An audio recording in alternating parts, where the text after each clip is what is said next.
contohnya Uniripa ini seorang mahasiswa, dia ngajak debat seorang anak TK atau SD. Nah itu bagi Uniripa itu tidak bijak, itu zolim, jahat gitu loh. Itu maksudnya. Itu namanya egois. Loh, kok egois? Egois dong. Dia mau diskusi yang satu kelas gitu loh maksudnya. Kalau dia diskusi dengan di bawah level, dia bilang oh saya ini jahat dong. Masa anak SD diajak debat? Kalau Uniripa merasa lebih top, ajarin dong yang di bawah levelnya. Ya udah gini aja, nggak usah banyak cerita, bang, nggak usah banyak cerita. Saya sudah mau mengambil kesempatan untuk merendahkan diri Anda karena sepertinya Anda ingin menunjukkan bahwa Anda itu hebat mungkinnya, tapi nggak apa-apa. Saya sudah wanti-wanti dari tadi. Jadi kalau terjadi peristiwa memalukan nanti, mempermalukan Anda, jadi saya tidak salah lagi karena Anda yang memaksa.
Assalamualaikum warahmatullahi wabarakatuh. Bertemu lagi dengan channel Kristologi Muslim, channel yang akan memperlihatkan diskusi dan debat lintas agama.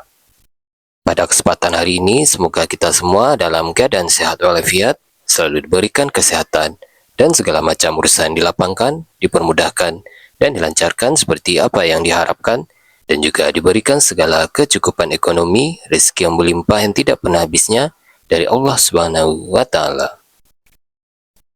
Di video kali ini masih seperti biasa, saya akan memperlihatkan diskusi dan debat lintas agama di mana nantinya apologet Islam dan oknum Kristen akan saling bertanya dan menjelaskan agama masing-masing.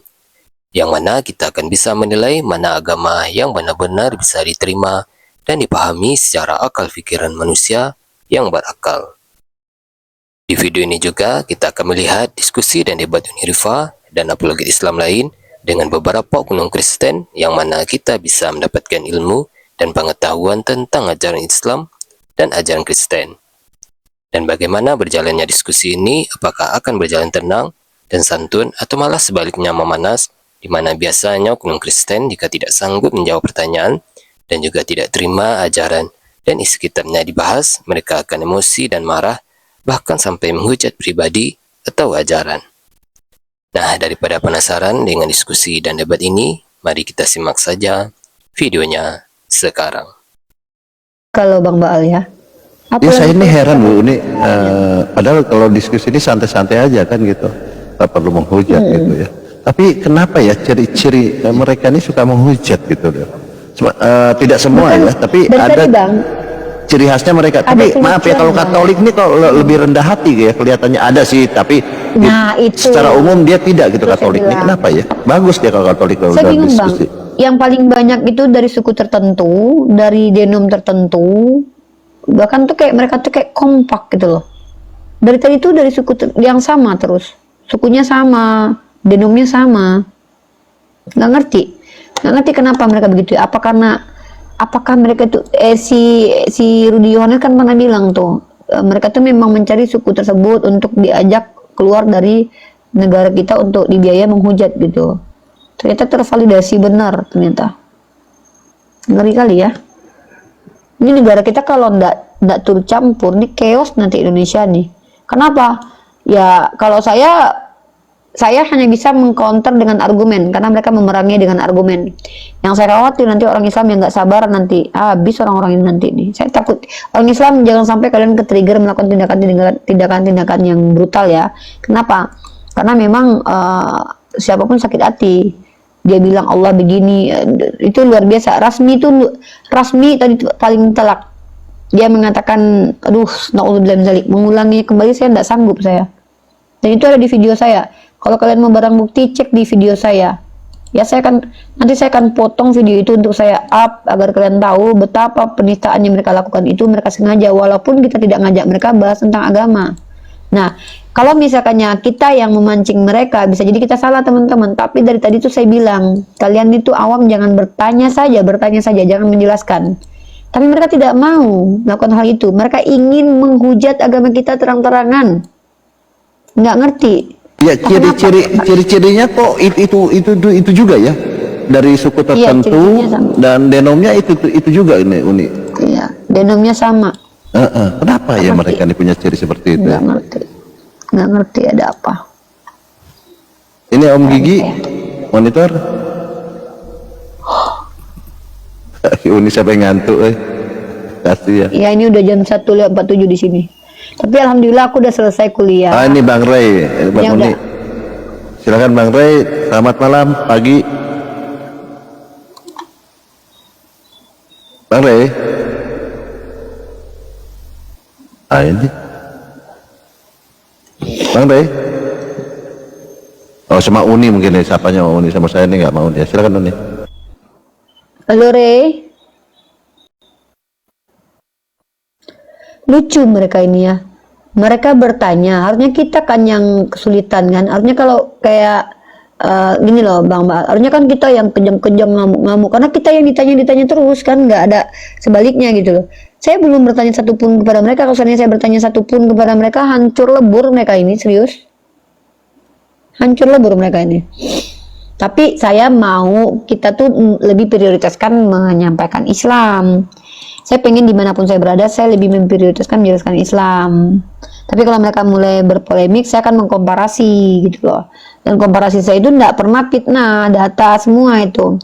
Bang tahu nggak sebuah ilmu yang baru saya temukan beberapa waktu ini, bukan baru ditemukan sih, udah lama sih, cuman baru saya angkat lah. Rata-rata umat Kristen itu ketika mereka bikin batu hajar aswad itu mereka membayangkan vagina, bener nggak? Bang Baal? Bunda. Halo Bang Baal. Ya Bunda. Enggak, itu kan selama ini yang kita kalau selama debat bertahun-tahun ini Bang Baal kan sering kita dengarkan tuh batu hajar aswad dibilang seperti vagina, bener kan? Dibilang seperti misfi kan? Nah, pertama tidak ada satupun ulama yang pandangannya sampai ke sana menganggap bahwa batu hajar aswad itu mirip dengan misfi. Tidak ada satupun ulama yang memfilosofikan. Tapi Bang Baal tahu nggak, luka lambung Yesus itu pernah dianalogikan seperti vulva atau bagian dari vagina. Nih. Sama berarti nih, kalau persepsi mereka seperti itu, analogi mereka seperti itu, wah Yesus punya vagina berarti. Bukan sama, mereka itu ke arah batu hajar aswad kan fitnah, otak mereka aja yang memang ke vagina, tapi kita tidak ada satupun, ya tidak ada satupun tipologi, analogi atau metaforis tentang misfi di dalam batu hajar aswad. Karena yang batunya di dalam yang kecil-kecil itu, dan sungguh walaupun bisa itu mereka anggap mirip, ya kan? Nah tapi kalau mereka memang ada datanya bahwa lambung luka Yesus itu digambarkan di abad pertengahan seperti vulva, kelamin perempuan. Saya tunjukkan datanya. Wih, ngeri ya. Halo Bahal, kok ngomong Yesus ada vaginanya? Oh iya oke Pak. Sebenarnya ini Yesus itu, ini bahkan ada denom Kristen yang mengatakan seperti itu loh bro. Kita pakai data ya. Kalau kita bicara di sini pakai data, kita tidak boleh Bang Baal itu tidak salah, karena memang ada yang mengklaim Yesus itu juga tipologi dari, nih aku kasih data ganti aja. kelamin berarti Yesus ini ya? Enggak, ini Bang Baal, mereka menganggap bahwa Yesus itu representasi dari semua gender gitu loh. Nih. Karena kan diciptakan manusia itu segambar dan serupa. Kita kan manusia. Iya, gambar wanita dan laki-laki kan. Oh berarti bisa laki-laki bisa perempuan. Oh betul, data valid itu. Di abad ini valid. Di abad pertengahan Bang, di abad pertengahan mereka membuat di dalam sampul buku doa mereka itu gambar seperti misfi, lalu dibikin dari kulit sapi, lalu dipegang-pegang dan dicium-cium. Ini aku tunjukin datanya. Kita tidak boleh ini menafsir menjelaskan, ya kita baca aja ya. Tidak. Kita baca, kita kan literatur, yang kita butuhkan ini literatur nih. Ngeri ya. Banyak kaget loh orang-orang Kristen ini. Pantesan mereka sama ini mikirnya misfi terus, ternyata mereka ini dari Wih. artikel science, jurnal science ya. Nih, jurnal science ya. Jurnal Science Museum ya. Ini gambarnya, Bang. Wih, ngeri Ini itu. gambarnya. Ini yang digambarkan Yesus, vaginanya Yesus ya. Bukan, ini gambar lambung Yesus digambarkan mirip seperti misfi. Ya. Oh, Nih ya. Nah, itu aku tunjuk udah valid itu ya. ya. Itu bahalal, itu Valid vagina. ini kan dari Science Science itu. Museum. Sorry, baca dulu ya, jangan menyimpulkan sendiri ya, baca dulu. Kalau kamu mau tahu, baca makanya. Jadi kita tuh nggak asumsi di sini. Data itu bukan hanya sekedar data, membaca data juga ada adabnya. Pertama, tidak boleh dipelintir, itu nggak ada, nggak boleh. Kita sesuai dengan maksud dan konteks dari data itu, ya. Itu yang kau buka itu, Rifa, apa itu? Alkitab atau apa? Ini Literasi, Bang. namanya adalah artikel Science Museum, jurnal Ya, scientific, gimana sih? yang buat Nah, sains ini ya. apa? Wah, Aduh, jangan kalau saja aku science. pernah lihat Kitab- itu. Apa? Kitabmu saja ditulis sama manusia, lalu apa masalahnya sih, Dek? Jangan ganggu saya dulu lah. Saya lagi mengedukasi publik loh. Ini kenapa nih orang ini loh? Al-Quran ditulis manusia, lalu masalahnya apa? Lagi saya lagi nggak bahas siapa penulis Al-Quran. Saya lagi menunjukkan analogi kelamin di abad pertengahan. Nih loh. Aduh, ini orang ini ganggu banget loh. Kenapa kok takut membahas ini loh? Heran saya loh. Kita Coba lagi sabar edukasi Bang, Om publik Gigi, sini. coba Om Gigi Jangan sebentar. ganggu. Ini kan artikel nih. Ini artikel nih ya, nih. Dan Karma Lokri sebelumnya telah membahas signifikansi vagina dari luka Kristus. Nih ya. Valid itu. Vagina dari luka Kristus dalam budaya abad pertengahan. Nah, apa yang mereka lakukan? Mereka menggambarkan luka Yesus itu seperti misfi yang berdarah dan berair. Oh. Tuh, itu buku doa ya. Ini sampul buku doa mereka, ini kita lihat di sini nih. Ini ada di Museum Seni Metropolitan. Contoh lain dari gambaran luka yang dapat ditemukan di Lofty House, sebuah buku jam pertengahan abad ke-15 yang ditulis dalam bahasa Belanda berisi miniatur grisaille yang telah diidentifikasi dengan sekelompok seniman yang disebut Master of the Delft Grisailles. Ya, ini gambar-gambar luka Yesua. Ya, jadi kalian itu saya lagi tunjuk data, analogi misfi dan bahkan seperti vulva. Masalahnya apa? Ini dia. Ya, masalahnya Saya lagi nunjukin rata-rata orang Kristen ketika melihat ajar aswad mereka membayangkan vagina, sementara ternyata luka lambung Yesus pernah digambarkan menyerupai vulva atau vagina. Itu bahkan ada filosofis teologisnya. Bukan masalah, ini edukasi loh. Edukasi ini nggak semua masalah. Bahkan ini bukan cuma masalah tapi sejarah. ya itu Kenapa kalian nyata. ini? Itu nyata. Ya emang nyata nih contoh satu lagi. Iya. Ya emang nyata, memang fakta. Ya iya Memang dong. makanya kalian itu cenderung membahas vagina. Ternyata Itu simbol kan. kelamin ini sudah diimani oleh gereja kalian zaman dulu. Jangan dulu saya lagi bicara, jangan ganggu. Saya lagi mengedukasi. Kamu nggak ada edukasi, kamu malah curhat di sini. Nah, kalau saya lagi edukasi, kalau Anda mau diskusi nanti buka kamera diskusi sama saya. Kalau nggak bertanya saja, gimana sih ini orang nih? Nggak ngerti bahasa Indonesia kah? Selama ribuan tahun citra vulva, kamu tahu vulva? Vulva itu salah satu bagian dalam vagina. Ya, ini dalam vagina. Ya, kalau kita lihat di Kristen ini, ternyata penggambaran vagina atau misfi di dalam kaidah agama itu sudah diakui, sudah dilakukan gitu loh. Ini saya lagi tunjukkan data. Kamu tuh kalau orang lagi diskusi jangan ganggu, kecuali ada sumbangsihnya buat diskusi. Izin Uni masuk sedikit Uni. Ya. Tapi saya mendapat literasi lain bahwa Yesus mempunyai vagina gitu. Tapi dengan ini yang sama ya, mungkin saya tidak tahu nih ya. Yesus itu ini Bang, itu salah satu pendapat Iya, dari pendapat. kaum yang mereka berkat pendapat ini mereka angkat filosofi bahwa Yesus itu juga gitu, itu ditentang sama orang-orang ini. Tapi Iya, kalau memang kontroversi. mereka menggambarkan kalau mereka Kontroversi. menggambarkan vulva di buku-buku doa ini menjadi di abad pertengahan menjadi hal yang lumrah bagi mereka gitu loh. Ya, Nih, tapi kan? di situ Makanya dikatakan kan, Yesus was apa tuh iya, trust melakukan iya. ini Tengok, Bang. ya. Tengok Bang. Mirip vagina ya. Dia Rifa, memang ya? gambar vagina. Memang bukan cuma mirip vagina, memang dikatakan di sini ini adalah vulva. Kamu tahu vulva? Makanya kamu belajarlah bahasa biologi itu. Memang bukan mirip vagina, memang dikatakan vulva. Betul-betul vulva dikatakan. Nah, tengok nih, vulva. Vulva besar. Kamu cek di dalam kamus apa itu vulva. Iya, masalahnya. Bukan dibilang mirip vagina, memang ada filosofinya. Nah, makanya saya bilang, ketika umat Kristen menuduh bahwa batu hajar aswad itu mirip vagina, itu tidak ada konsep teologis dan metaforisnya di situ sama sekali. Otak kalian aja yang membayangkan. Tapi ternyata vagina itu pernah menjadi simbolisasi keagamaan kalian di abad pertengahan. Bahkan luka Yesus diambil, dipotong, lalu dibikin seperti vulva. Makanya dulu Yesus kalau ada patung-patung dia itu dengan Bunda Maria itu dibuatkan seperti vulva itu, seperti Miss V. Sorry, aduh dibatasi aku turun dulu lah. Iya, jangan itu, memang ini kena itu. Jadi memang di satu literasi bukannya juga, kena. di satu literasi juga mengatakan bahwa Yesus itu salah seorang yang mengganti kelamin gitu loh. Nah itu juga nggak tahu saya. Katanya dia narasi lain juga Bala. bahwa Yesus Naikin itu lagi bang. Aku bertanya nih Bala. bisa. Sebentar bang, sebentar. Ini kita bahas mumpung Uni lagi nih. Nah, di literasi lain juga, kenapa Yesus ini tidak menikah? Ternyata yaitu transgender itu dia. Sorry, aduh ngomong lagi karena Oh, kena lagi kena pembatasan. Udah nggak apa-apa, nggak usah naik ini tuh, akun itu kena pembatasan. Vagina lagi tuh. Nggak usah gitu. Iya.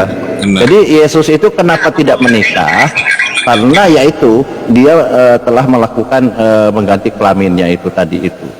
Makanya dikatakan tidak menikah dengan wanita artinya, tapi dia menikah dengan sesama gitu. Nah ini ada datanya sebenarnya.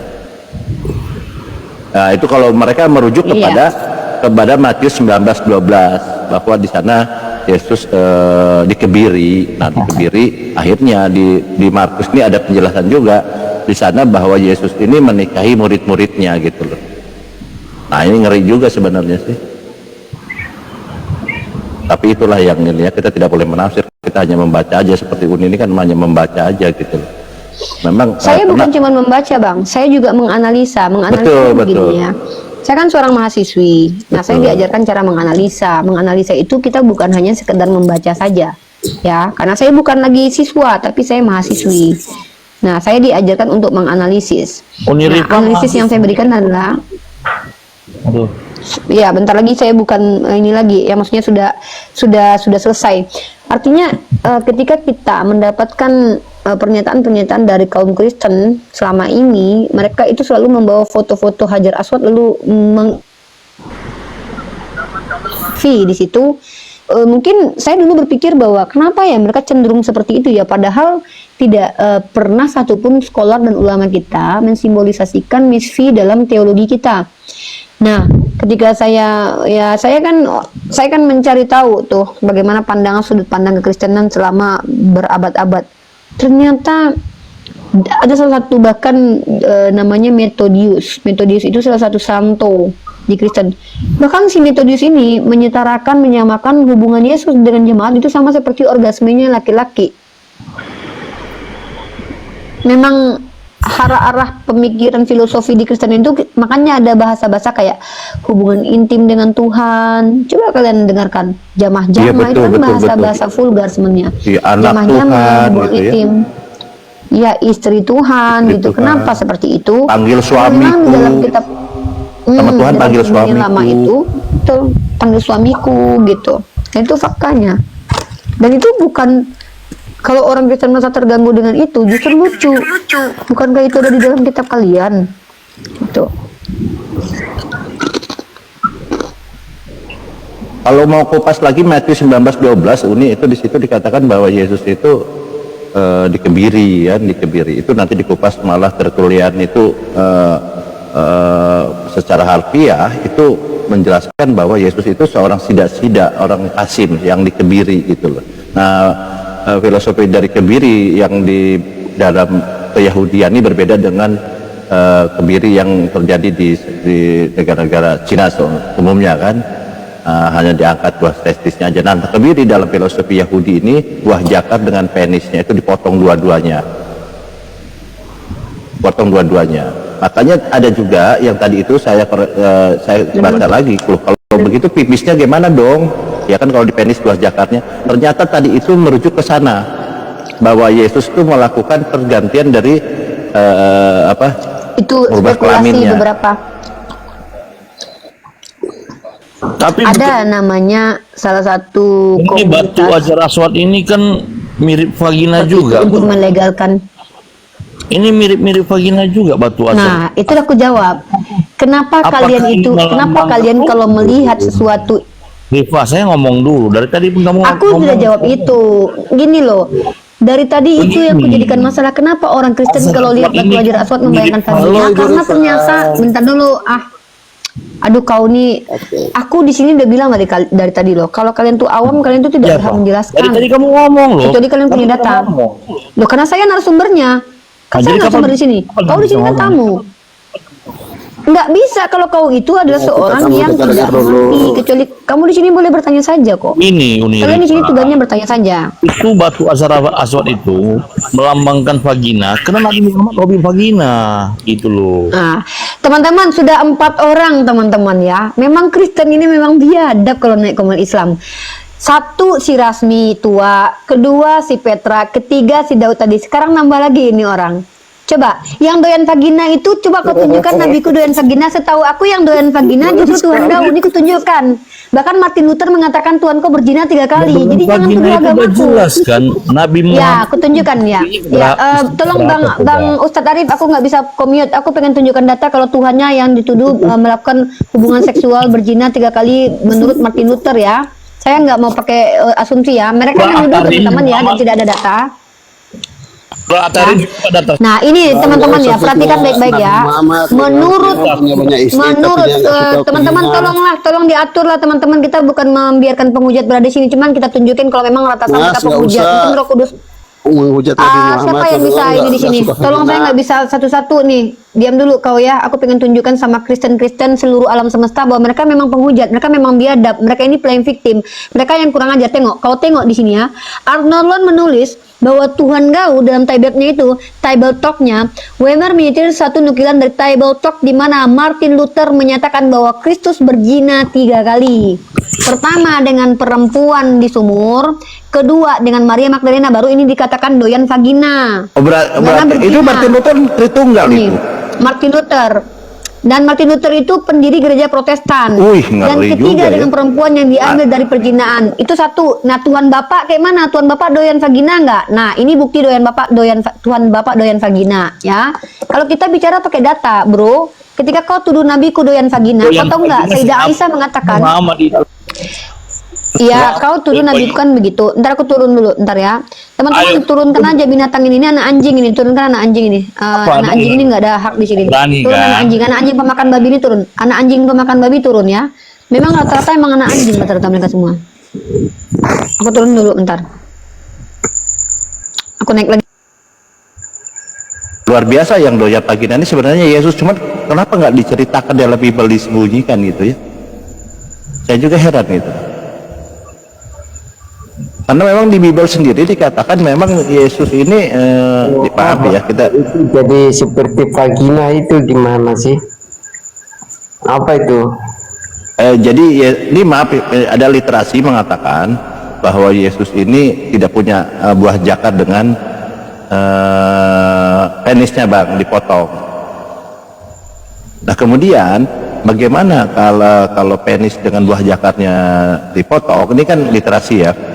Berarti Yesus kan laki-laki tuh. Ternyata Yesus ini tidak menikah kan gitu. Ternyata dipotong buah jakar dengan penisnya. Nah bagaimana dengan kalau dia akan kencing? Saya apa tadi itu? Batu seperti vagina itu apa itu? Enggak, maksudnya Yesus ini kan punya vagina kan gitu. Aduh, ini Apa kena. ngomong apa kau? Di Matius 19:12 bang. Ada teman dibilang batu kayak vagina, apa di mana itu? Di Matius 19:12 Yesus punya vagina bang. Enggak, kamu ini ngomongnya ngawur. Loh, Matius 19:12 silahkan anda baca. Matius 19:12 saya tunjukkan data kok, gimana sih? Di sana Yesus tidak kawin karena apa? batu yang dicium Mike, ini- oleh manusia itu seperti vagina, Kak. Oke, gini ya, saya pakai data izin ya. Di Jadi mana itu batu vagina itu? di sini bang, ini vagina Yesus ya, maaf ya. Berarti kalian itu gotong royong di sana itu mau Enggak, cium. ini loh Yesus nih punya vagina loh, maaf ya, kita nggak boleh menghujat ya. Ini kita pakai data aja. Nah ini nih bang, Kelihatan, kelihatan. nah ini loh, saya baca bang ya, saya baca ya. Batu, batu, Nah, batu. Yesus memiliki vagina. Ini lihat, ini data loh. Jangan Saya baca ngawur. doang loh. Itu kita. Yesus memiliki vagina menurut Mitison Kristen abad pertengahan. Nah ini vagina Yesus. Itu vagina batumu. Ini Yesus vaginanya. Lain data loh. Ini ada tulisan vagina loh bang. Itu kan batu kamu itu. Ini, Batu iya, kamu. di mana ada tulisan batu di sini Yesus? Ini tulisannya Yesus kok. Batunya kamu itu kan Ini Yesus memiliki vagina. Nah vagina Yesus seperti ini. seperti vagina. Iya memang benar. Iya, Ya. ya, Pak. Iya sudah ini data kok valid. Batu itu Ini data loh ya. Ini batu. bahkan Oke, Bang ini Baal, satu. ini ada ini Bang Baal. Ada penggambaran Yesus seperti ini nih, namanya nih, pakai tete nih. Chris Androgini. Tuh dibuat sama Colin Middleton di dalam Ulster Museum. Ini nih. Ini ada nih Masa batunya batu nih. Kayak gini. seperti vagina dicium Iya, lagi. itu bukan kami. Loh, Diminyi. iya dicium sama orang Kristen di abad pertengahan dicium. Iya, Dicium di abad batu. pertengahan dicium Tumbang sama semua, orang tumbang Kristen. semua. Kata Nah, saya itu teman-teman. Ya, Kayak ini dia ya. itu ya. Ini adalah lambung. Nah, tengok nih kayak gini nih gambarnya nih. Ini Itu kayak Yesus nih punya punya nih. ibu Rita. Waduh, otakmu kotor kali ya. Yang kebayang malah vaginaku ya, emang otakmu emang orang Kristen ini otaknya kok vagina aja ya. Kayak Enggak ini menuju kepada apa? Ini kau tengok ini. Menjijikkan otak kalian. Memang kalian tuh emang cabul rata-rata ya. Banyak orang Kristen, kau tengok nih. Banyak orang Kristen di Eropa. Kau tengok ini, banyak orang Kristen di Eropa. Abad diam kau. Otakmu kotor deh. Otakmu memang otak isi kalian tuh cuma kelamin aja. Makanya wajar kalian tuh penyembah setan. Banyak orang Kristen di Eropa abad pertengahan merasakan hubungan pribadi yang kuat dengan gambaran ini. Gambar-gambar seperti vulva digulung dan diikatkan ke tubuh untuk mencegah penyakit dan kematian mendadak. Nih, ini faktanya. Dikultuskan gambar itu. Inilah kalian, kelakuannya kalian zaman dulu, nenek moyang kalian. Ini yang menulis adalah tulis Sophie Sexton, seorang kandidat PhD yang mempelajari luka-luka dalam seni abad pertengahan akhir, khususnya melalui lensa queer. Dalam sebuah artikel untuk History Matter, Sexton menulis bahwa luka-luka itu biasanya dikelilingi dengan tulisan bertuliskan bahwa ini adalah ukuran sebenarnya dari luka Kristus, dan luka-luka itu dimasukkan untuk didoakan, disentuh, bahkan dicium-cium. Dicium, bro. Dicium. Berarti ketika kau mencium itu kau kebayang mencium vagina lah ya. Kau kebayang lah mencium vagina. Aduh Mak Jang, emang agak lain kalian gue tengok. Dicium. Kan ini aku tunjukkan data nih. Dicium, disentuh, diraba, disentuh dan dicium. Goblok. Loh, Enggak kau lihat itu Ngerti, ustadz itu mengerjain apanya? Santri-santrinya. yang Wih, ku lihat ini yang ku tengok nih. yang santri-santri baca ini. dikerjain sampai 20. Hah? Terus berapa 20? Kalau ini korbannya 200.000 nih, kayak mana ini? Kalau ini korbannya kau 20 orang. Ini korbannya 200.000, Dek. Ya, kalau kau pengen melihat kelakuan orang-orang beragama yang cabul dan kurang ajar tuh di sini adanya. Ustadz Bukan di dalam- guru-gurunya dikecabulin. Ya, ada berapa korban? Ada berapa korbannya? Banyak, ratusan. Ya, berapa banyak? Tunjuk Banyak, data yang goblok. ratusan mana? Kau goblok, Tunjukkan kau. ratusan korbannya. Muhammad Tunjukkan aja yang ada nih 200.000. 14 istrinya. Aduh. Iya, 14 itu daripada Tuhan nenek moyang Tuhan kau itu cabul dia kalian 100.000. itu. Ngomong Nenek. cabul-cabul. Yang cabul tuh kau. Yang Kau cabul tuh otak cabul. kau. Soalnya kau naik-naik kau bahas vagina. Kau tengok nih 200.000 anak-anak jadi korban. Kau tunjukkan ada pondok pesantren yang korbannya 1.000. Gak usah 1.500 orang aja udah. Yang cabul tuh otak kau. Karena kau naik-naik ke sini membahas tentang selangkangan. Kalian memang otak kalian memang Itu biadab. 200.000 ini kan gini ini 200.000 ini kan satu hari ini kan 1 tahun ya 365 hari kan. Saya pernah menghitung, benar saya pernah hitung ini.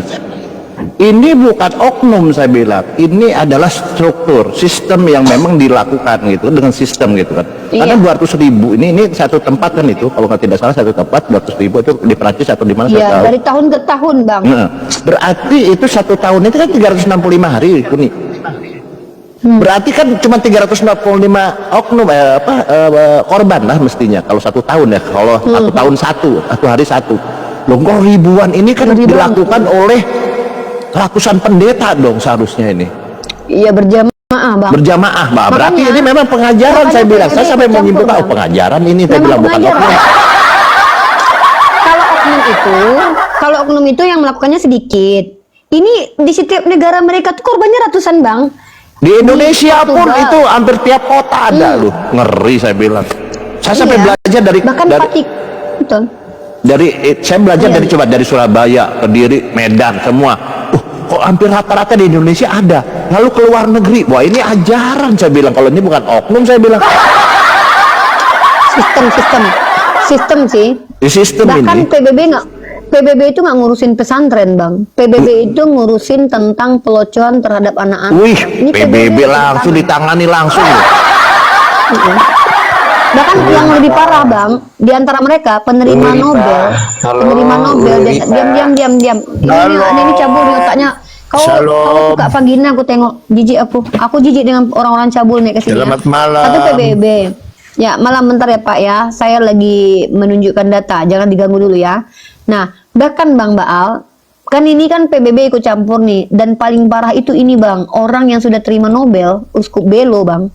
Wih. Itu bahkan diakui sudah melakukan pelecehan dan bahkan Vatikan mengakui sudah memberi sanksi. Wih. Berarti bukan cuma tuduhan, tapi memang betul melakukan penerima Nobel perdamaian, Bang. Wih, Bayangkan, uskup ya? sudah terima Nobel aja, uskup ini orangnya nih. Wih, ngeri ya. Emang kalau mereka mengklaim bahwa mereka anak-anak Tuhan, Bang, ini yang lucunya, kenapa korbannya banyak kali dari mereka? Iya banyak gitu. sekali dia bilang nih ratusan, ada yang 300, Aduh, ada yang ini ngeri ratusan 300.000. bahkan ini loh Bang, ini lebih parah nih, 3.000 pedok di gereja nih. Wih, 3.000 gila dia bilang. komisi Perancis. Ini ajaran saya Ada bilang 3.000 bukan ini, pedok. bukan oknum ini.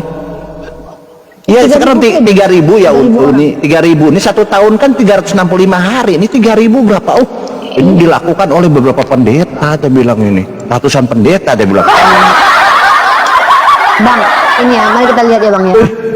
Ada ribuan korban sejak tahun 1950 skandal pelecehan di gereja Katolik Australia. Oh di Australia ini, satu tempat ini. Nah, ini yang kedua.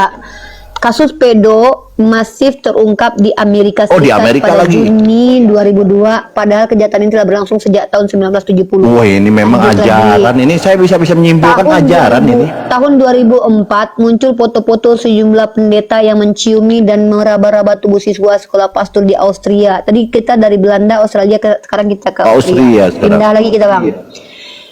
Tahun 2011 ribuan anak di Belanda baru ya, nih. diketahui telah mengalami pelecehan SKS di gereja Katolik Roma. Loh Belanda ini kan nenek moyangnya Kristen Indonesia kan?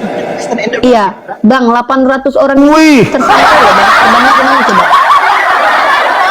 800 ini tersangka, Bang. Coba ada nggak ustadz kita yang tersangkanya sampai 50 orang? Nggak ada lah. Ada, Bang. Ini di mana lagi Dan nih? sementara itu Pindah ada ke- lebih dari 300 keluhan terkait kasus pelecehan gereja di Katolik Belgia pindah. Oh, Belgia lagi, Itu saya betul kan? Nih. 5 tahun 2015 pengadilan kota Granada Bang, Granada Spanyol, Spanyol. 10 pastor Katolik, 2 pekerja. Iya, pokoknya pindah merata semua. Ya, nih, Merata, Bang. betul. Pada tahun 2017 ini Komisi Penanganan Institusi terhadap pelecehan anak di Australia. Wih, keren ini ajaran ini, biadab kelihatannya. Nih, Ini. kalau dikatakan ini sebagai oknum ya masa rame-rame gini? Iya masa Ya, seluruh gitu. di Indonesia aja merata loh. Dan yang uniknya gini, uniknya begini, kenapa mereka ini hobi sama yang laki-laki yang kecil-kecil? Mereka kan tusbol ya, tusuk dari belakang ya, maaf ya. Iya, tusbol nih. Nih Kenapa Bang, ini senang Swiss sama Bang. tusbol ya? Swiss korbannya 1.000. Bang, coba Bang. Oh, Ini Swiss lagi? Berapa? Di semua Bang merata Bang. Setiap 1.000. negara. Swiss setiap negara, makanya dataku tuh nggak sedikit kalau masa ini dataku ini. Wih, ngeri juga, ini keren ini nih. Nah, jadi dataku banyak. Ini nih. Bang, Polandia lebih parah nih bang. Polandia lebih parah nih. Polandia itu kalau nggak salah Tritunggal. Polandia diguncang skandal pesta SKS GAY di gereja bersejarah. Pantat lagi. Ini kita kalau bicara data, saya kumpulkan semuanya bang. Itu di Bahkan bawah, Korea, host yang Bang. di bawah yang nulis, wih dunia, wih. Ah, tolong diblokir aja. host Nih ini. tengok nih. Nih tengok nih. Ini. Kisah lengkap gereja sesat di Korea. Pemimpinnya gila, SK. Korea sekarang lari Korea. Namanya dunia memang. Wah, ini. seluruh dunia itu penghujat itu, seluruh dunia katanya. Wah, aku jujur banget gitu ya. Itu katanya makan bubur, makan bubur, jangan bubur. Aneh-aneh aja di bawah. Iya. Bang, kita lari lagi ke Meksiko ya, Bang. Yang kita tuh merata, Bang. Ini merata. Ini merata, Bang. Ramai Merata loh. skandal pelocoran SKS di gereja Meksiko, Bang. Meksiko lagi. Bang, 152 pastor, Bang. Iya, Di itu Indonesia saya masih bilang. Ustaz. Ini ajaran saya bilang. Ini bukan tidak mungkin oknum. Saya bilang ajaran, dia bilang ada ajaran Iya. yang memang bisa melakukan hal itu gitu. Tidak mungkin oknum. Kita Bang, akui lah ya kita di ke setiap Brazil ya, Bang. setiap Kita di ke setiap Brazil ya, agama Bang. kan ada oknum ya Uni ya. Pasti kita akui juga ada oknum lah di agama manapun. Tetapi ini bukan oknum, ini ajaran, dia bilang. Bang, ini Bang. Uskup Brazil mundur setelah rekaman esek-eseknya bocor. Wih. Brazil ya Bang ya. Uskup Bang, nggak main-main Bang. Uskup gelarnya Bang. Kalau aku bongkar ini semuanya, ini udah lama nggak aku bongkar-bongkar sih. Nah, Meksiko sudah, di Polandia sudah, Brazil sudah, Southern, ini sampai Southern. Korea ya. Belum di Afrika Bang, di Afrika parah kali. Parah itu. Skandal kekerasan SKS guncang gereja Southern Baptist di Amerika Serikat. Korban termuda berusia umur 3 tahun. Anjir, ini ajaran ini. Makanya saya dulu ingin membaca-baca setelah melihat ini, saya bilang najis, saya bilang ajaran begini najis, saya bilang. Belum Bang. Jangan marah ya Tian, jangan marah Tian. Seluruh negara Bang. Kita seluruh negara kita merata dulu. Sekarang kita pindah ke Texas ya Bang. Texas. Gereja Texas rilis 286 nama pendeta. Wih, terkait pendeta. Bang. Ini pendeta Pelakunya 286 bukannya korban ini, pendetanya malah. Bukan pendetanya, Pelakunya gila.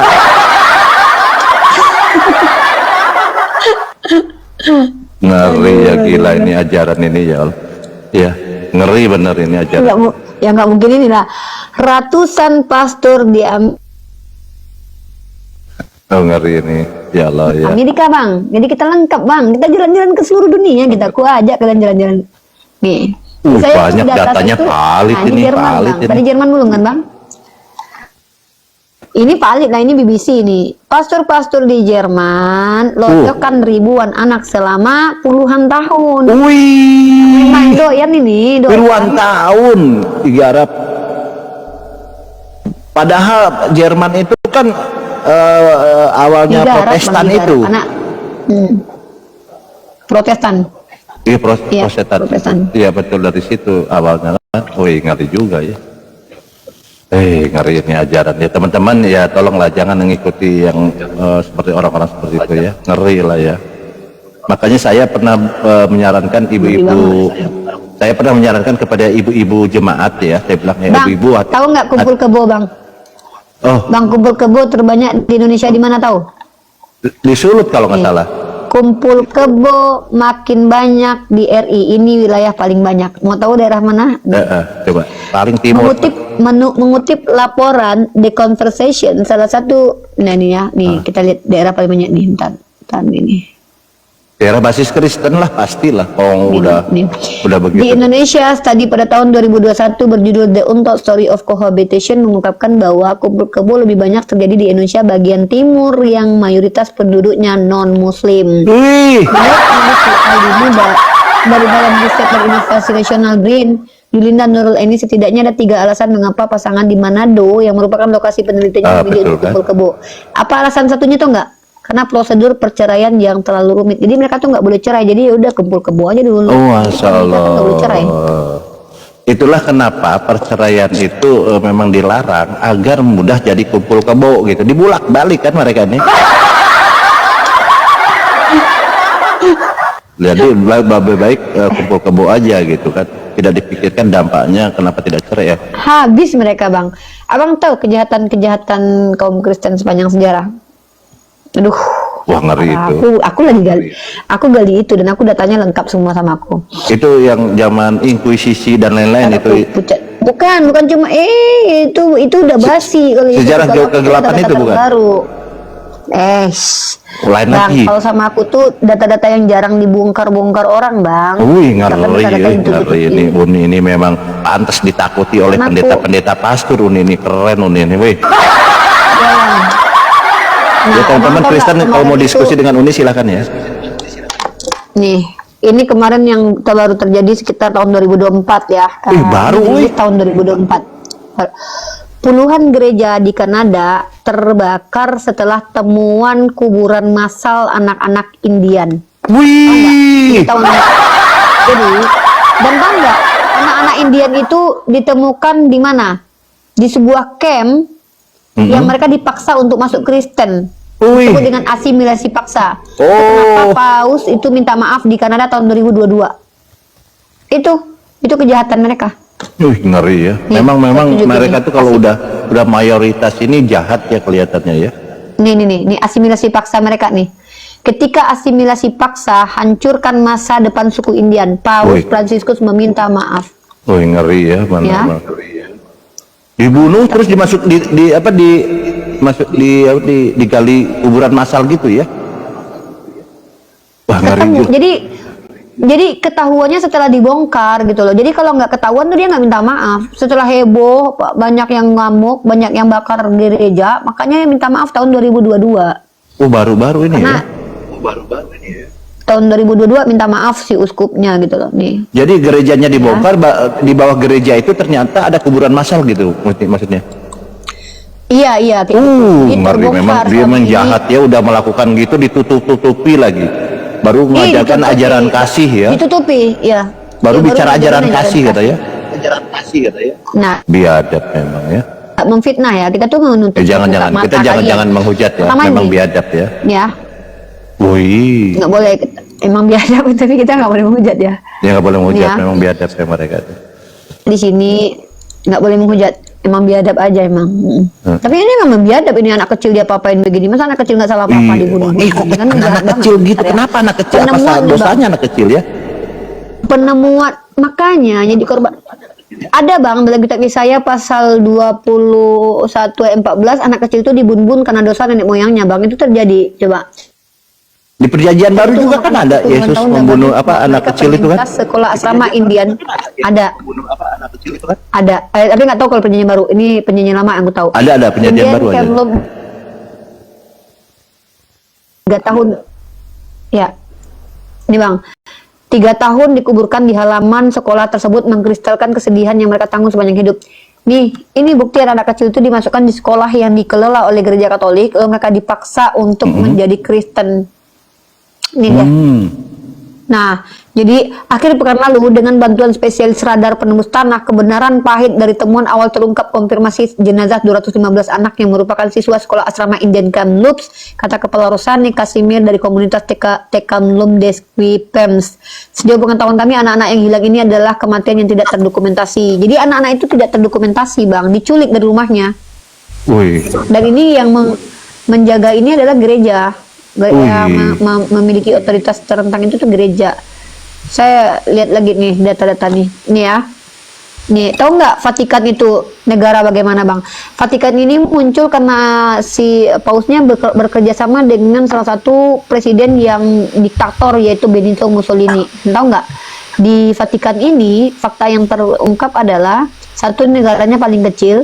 Kedua, dia nggak punya penjara bang. Ini karena mereka menjalankan ajaran kasih ya bang. Oh iya. Tidak boleh melawan orang jahat kan. Iya. Dan tahu nggak akibatnya apa? Ini akibatnya bang. Kriminalitasnya tinggi. Wih. Ngeri juga ya. Jadi kita tuh kalau kita tuh bicara pakai data, kita nggak boleh kayak mereka lah, ya. Dan abang tahu nggak genosida Rwanda? Iya, iya, Nih, iya, genosida betul. Rwanda. Iya, betul. Nah, genosida Rwanda ini, tahu nggak orang-orang yang ditetapkan jadi tersangka? Paus, pastor, sama biarawati. Wih, Karena mereka yang suruh bakar. wih, Iya. dibakar. Genosida Rwanda loh. Iya, yang membakar justru yang nyuruh itu adalah orang Kristen yang adalah pastor, paus, dan Wih, ngeri ya. Karena dia itu enggak. Allahu Akbar, ngeri ya. Merinding. Padahal aku pikir dulu genosida Rwanda itu nggak ada kaitannya dengan agama loh. Ternyata, Iya, iya, iya. ya Biasanya Allah, etnis, biasanya kaget etnis aku. mereka itu. Iya, Ternyata, etnis. ternyata agama ya. Ini agama bang, ini contoh bang. Zaman penuh dengan kegilaan perburuan penyihir di Eropa. Ini perempuan. Wah, ini perempuan, betul, Bang. betul. Itu selama 200, ya, hampir 200-an tahun bang, 400 tahun perempuan. Gede Dan sekali. sadis, caranya sadis ya, dikuliti, di Sadis apa, banget. dicincang Aduh. gitu ya. Hidungnya dipotong. Udahlah kalau aku Ya kalau saya ngerti aku kok bisa mereka. ya, kalau di perjanjian baru kan saya melihat di Wahyu 2 nomor 23 itu katanya. Dan anak-anaknya akan kumatikan. Doa aku bilang dosanya anak-anak apa? Dia bilang. Kayak seneng banget nggak habis. Iya, senang sekali membun aneh, ngeri juga ya. Aduh ya. Entahlah. Dan lucunya agama kita yang dituduh agama telolis ya bang. Ah, begitu. Tapi faktanya di Amerika di beberapa negara bagian Bible itu udah dilarang kan? Sudah di Utah karena dianggap vulgar dan juga Kekerasan. konten-konten kekerasan. Ya itulah ya. Nggak ngerti lah kenapa lah mereka ini nggak pernah baca literasi ya. Mereka ini berbahaya loh kalau mereka tuh manipulatif banget, NPD banget mereka ini ya, merasa bahwa kami loh anak Tuhan, kami loh ajaran kasih, tahu-tahu sejarah peradabannya ya malah rusak gitu loh, rusak parah. Justru Islam yang memperbaiki, tapi Islam yang dituduh sebagai agama teroris. Iya gitu. biasalah itu. Lucu, kan? Tapi gini Uni, ada alhamdulillah dengan adanya media sosial, teknologi digital ini, orang anak-anak milenial, Terbongkar semua. anak-anak generasi milenial, generasi Z, Y itu kan akhirnya dia memilih ateis, agnostik, dan ujung-ujungnya mualaf gitu kan. Itulah dampaknya ya. Dan gereja-gereja Iya. di Amerika, dimanapun di Eropa ini Kosong, sudah mulai kosong dan ditinggalkan. dijual karena memang nggak berminat. Memang banyak kedustaan di sana, ajaran kasih padahal seperti itu. Iya. Nah, satu lagi Uni, Paham, boleh betul. saya curiga ya Uni, kenapa di gereja-gereja ini selalu ada yayasan anak-anak gitu? Saya khawatir anak-anaknya itu anak bapak-bapak pendeta juga, pastor gitu loh. Saya curiga seperti itu karena dari yang Uni bacakan seperti itu, wah anak-anak terus saya bilang, dibun-bun terus ya lah. Itu ternyata anaknya sendiri gitu loh. Nah, Bang, nih ya, kan banyak orang Protestan bilang itu kan Katolik. Mereka tuh nggak baca sejarah, Bang. Agama Protestan itu juga menginkuisisi, Bang. Nih, ini Iya, ya dari sama jahat tuh. grafministry.org. Sama jahatnya, Bang. Zwingli ini salah satu tokoh penemu pencetus agama Kristen. Dia adalah penganiayaan oleh kaum Protestan juga di sini. Zwingli di Zurich, Switzerland adalah seorang penganiaya. Zwingli ya. Kemudian banyak bang tokoh-tokohnya bang.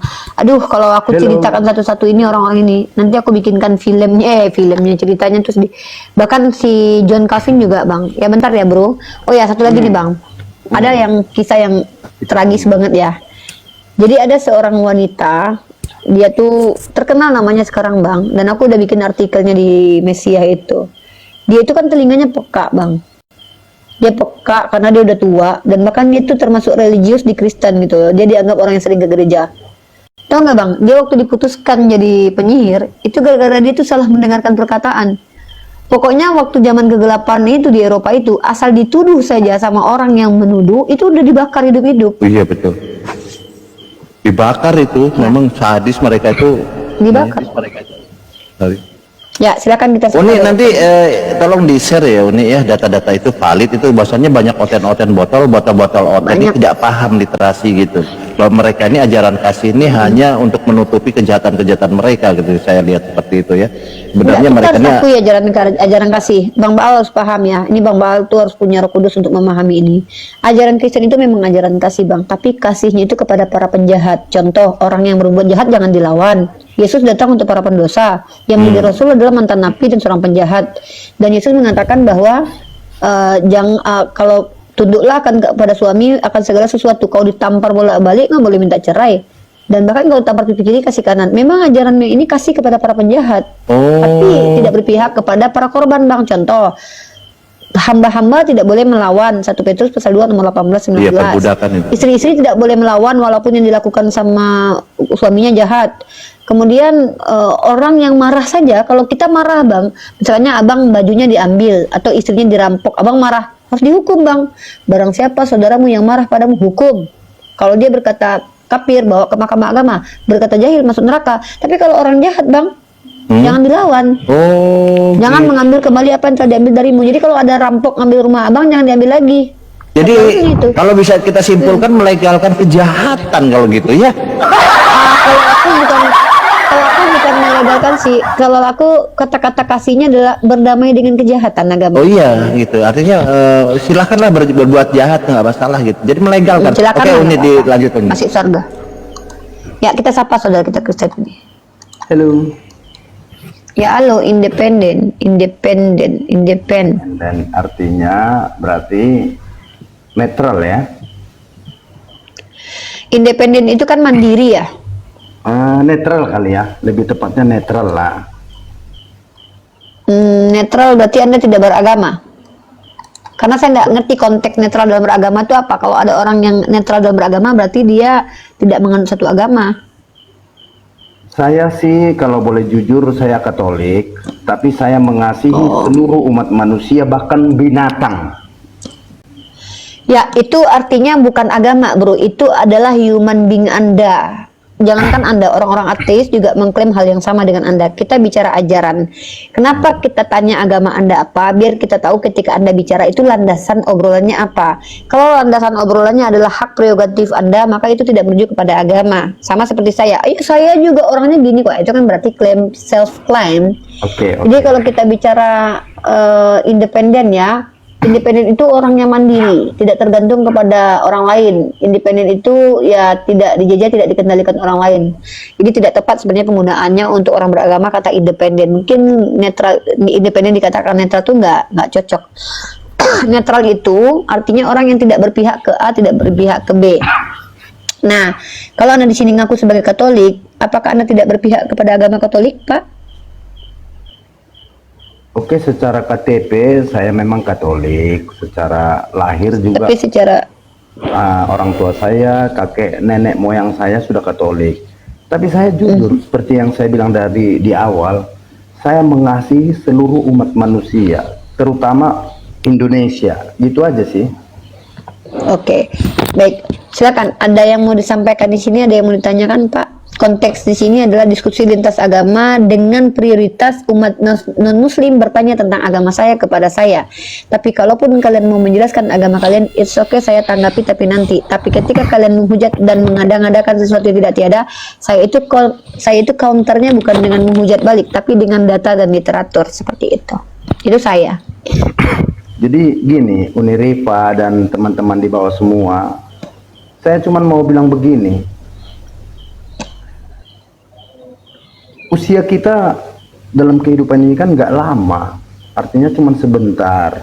Artinya sampai kapan kita harus saling menghujat, saling Sorry, jangan tuduh. Maaf, ini tuduhan ini. Saling itu berarti ada timbal balik dua-duanya menghujat. Setahu saya dari tadi kami tidak pernah menghujat. Yang menghujat itu umat Kristen, Pak. Aduh. Inilah saya tidak sukanya kalau bicara itu hanya mengedepankan pribadi sendiri. Akhirnya bawa perasaan sendiri. Dari tadi kami umat Islam tidak pernah menghujat. Kalau ada silakan tunjukkan data-datanya, Pak. Karena yang menghujat itu adalah orang Kristen dari tadi. Mengatakan Nabi kami begini, mengatakan kami tidak pernah menghujat, Pak. Kami hanya berdasarkan data dan fakta. Sorry. Maaf ya, kalau Anda bilang saling menghujat itu tuh namanya Anda sedang melakukan sebuah kejahatan tuh. Katanya Anda mengasihi sesama manusia, tapi Anda Oke. Nanti gini Bang Independen sedikit. Kalau Uniripa ini adalah menghujat, nanti saya kick. Saya yang kick ya. ya. Oke. Padahal Dan saya lagi pula bukan harus ada moderator. data dan buktinya. Lanjut. Ya, buktinya harus ada data. Kalau nggak ada bukti berarti itu tuduhan. Uniripa dan fans-fansnya tidak ada menghujat. Oke, nggak apa-apa. Tapi Bang, kenapa? sorry Bang, itu juga berlebihan Bang. Kalau Abang bilang fan-fan saya tidak jamin mereka di bawah nggak menghujat. Saya nggak tahu dari tadi mereka ngomong apa tentang Yesus. Bang, coba normali aja Bang, jujur aja Bang. Kita ini nggak perlu mengada-ada sih Bang. Yang saya katakan adalah saya dari tadi kalau menghujat, abang bisa lihat di YouTube saya yang saya livekan sekitar 3 jam lebih.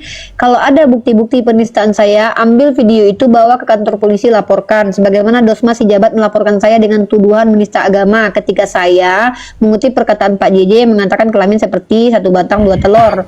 Nah, masalahnya adalah inilah lucunya kalian teman-teman Kristen. Ketika kami mengutip pernyataan kalian sendiri, kami dituduh menghujat. Ketika kami mengutip kitab kalian, kami dituduh menghujat. Ketika kami mengkonfirmasi keimanan kalian, kami dituduh menghujat. Ini lucu banget gitu loh. Nah, kalau kalian rata-rata akan merusak peradaban, mending nggak usah diskusi aja kaliannya. Maka kan kami suruh kalian bertanya saja dari tadi. Jangan bilang kami merusak peradaban, Bukti, Bang. justru Saya itu dari dulu tuh kalau justru diskusi Kristen itu yang berperan dalam mengedepankan peradaban. Dalam peradaban dunia ini justru Kristen, jujur. Nggak usah Oh, coba, jauh-jauh. oke, baik. Oke. Nah, Peradaban ya, kita pakai data ya. Oke, mari kita pakai data, teman-teman. Kata abang ini Kristen itu berkontribusi buat peradaban. Saya paling suka dengan statement-statement bombastis gitu, teman-teman. Coba Anda tunjukkan data. Justru Kristen merusak peradaban. Kenapa? Karena pada abad ke-8 itu Kristen menjadi otoritas tertinggi dan collapse lah Eropa pada waktu itu. Dan Anda tahu siapa yang mengeluarkan Eropa dari zaman ke-8? tidak tahu. Bang, saya pakai data ya Bang ya. Mohon maaf, saya bukan nggak biasa Bang klaim-klaim yang bombastis itu tuh saya nggak suka. Saya bukan tipikal orang yang ngaku-ngaku nggak bisa tunjukin data gitu. Tunjukin datanya. Bapak ini bilang bahwa Kristen itu memperbaiki peradaban. Yang bikin Eropa collapse itu yang menolak ilmu pengetahuan itu agama Katolik, Bang. Abang tahu nggak Hipatia? Hipatia itu dihabisi nyawanya karena dia jadi filsuf dan pinter. Anda tahu Galileo? Itu juga karena dia pinter. Dan justru Katolik itu punya dogma infalibilitas yang menghentikan orang lain untuk berpikir. Aduh Bang, abang kayaknya harus belajar banyak deh. Jangan abang hanya mengklaim. Abang tahu tidak agama Kristen itu melakukan kejahatan apa? Pertama sekali apa yang dilakukan adalah himbauan Paus Urbanus untuk memerangi orang Islam di Yerusalem yang hidup damai dan tenang dengan 3 agama, Bang. Sampai darah di Yerusalem itu setinggi ini loh, Bang. Itu perang salibnya berulang-ulang, berkali-kali. Bahkan ada yang namanya perang salib anak-anak. Korban anak-anaknya banyak sekali. Kemudian setelah ada perang salib, Bang, kejahatan apa yang dilakukan orang Katolik? Bang, abang kan Katolik agamanya, jangan tutup mata. Katolik lebih parah nanti 500 tahun, Bang. kalau dibongkar. 500 tahun, iya, 500 tahun inkuisisi itu dilakukan oleh orang Katolik, Bang, dengan dogma infalibilitas. Belum lagi perburuan penyihir, Bang, selama 200 tahun, Bang. Korbannya tuh ratusan ribu ya, Bang ya. Belum lagi, Bang, kejahatan yang dilakukan oleh orang-orang yang beragama Protestan, 6 juta jiwa jadi korban, Bang, orang Yahudi dalam Holocaust, Bang. Belum lagi kolonialisme, Bang, dengan doktrin intercaetera dari Bula Kepausan Katolik, di mana orang yang datang sebagai Kristen ke wilayah yang tidak dihuni Kristen boleh dieksploitasi loh, Bang. Itu diizinkan dalam agama Anda. Jangan Anda bicara nggak pakai data depan saya. Nah, kalau Anda bilang Kristen memperbaiki peradaban, coba tunjukin peristiwanya apa. Nama peristiwa bersejarahnya apa? Kalau Islam saya punya datanya, Bang. Ini saya akan tunjukkan kepada Anda data-datanya bahwa peradaban Islam itu mengeluarkan Eropa dari zaman kegelapan, ya. Oke. Bukan kata saya ya, Bang ya. Adolf of Bath, seorang ilmuwan Inggris pertama yang mengakui itu ya. Maksud saya Saya begini, kasih data. Maksud saya begini. Mungkin gini, Uni, maksudnya dia tuh gini, Uni. Izin sebidang independen sebentar sedikit ya. Kristen ini menciptakan bukan salah ngomong, bukan menciptakan peradaban, tapi Kristen ini adalah orang yang Merusak. tidak orang-orang biadab gitu. Maksudnya salah ngomong mungkin. Bang, itu fakta. Enggak, kalau untuk peradaban itu fakta. Kita nggak bisa, itu sejarah, Bro. Jadi, Anda tahu yang membuat nuklir dan membuat senjata itu orang Kristen, yang menjatuhkan bom di Nagasaki Hiroshima itu orang Kristen nih. Bagaimana peradaban Muslim, nih ya, saya ulang ya, bagaimana peradaban Muslim mengeluarkan Eropa dari zaman kegelapan. Eropa ini mayoritasnya Kristen pada waktu itu di abad ke-11, 6, 9 itu Kristen. Nah, bahkan di sini dikatakan dulu ya Bang ya. Ada klaim-klaim bombastis dari orang-orang Kristen yang mengatakan bahwa Renaissance itu peradabannya datang dari Eropa.